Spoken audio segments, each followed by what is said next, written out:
اسود علی. جی السلام علیکم. میرا سوال یہ تھا کہ قرآن مجید میں میرے فہم کے مطابق پڑھا تھا کہ منافقین کا صرف اللہ تعالیٰ جانتے ہیں، جبکہ تاریخ میں ہمیں کچھ نام ملتے ہیں، تو اس معاملے میں رہنمائی فرمائیے گا.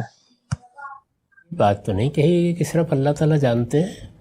یعنی بہت سے لوگ ہیں جو اپنی منافقت کو چھپانے میں کامیاب ہو گئے، ان کا علم تو اللہ ہی کو ہوا.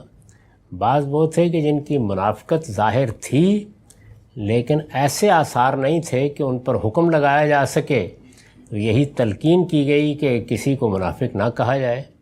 کبھی نشانیاں بتا دی گئیں، کبھی توجہ دلا دی گئی. اور بعض لوگ ایسے تھے کہ جن کی منافقت یا جن کا نفاق بالکل ظاہر ہو گیا، جیسے عبداللہ بن ابی ہیں، تو ان کے نام بھی آتے ہیں، ان کے کارنامے بھی بیان ہوتے ہیں، یہ ساری چیزیں ہوتی ہیں. یہ تینوں گروہ قرآن مجید میں زیر بحث آئے ہیں. یعنی وہ جو بالکل نمایاں ہو گئے ان کے بارے میں قرآن نے کچھ ہدایات دی ہیں. آخر وہ بالکل واضح ہیں تو یہ کہا ہے نا کہ اب ان کی قبر پر جا کر آپ دعا بھی نہیں کریں گے.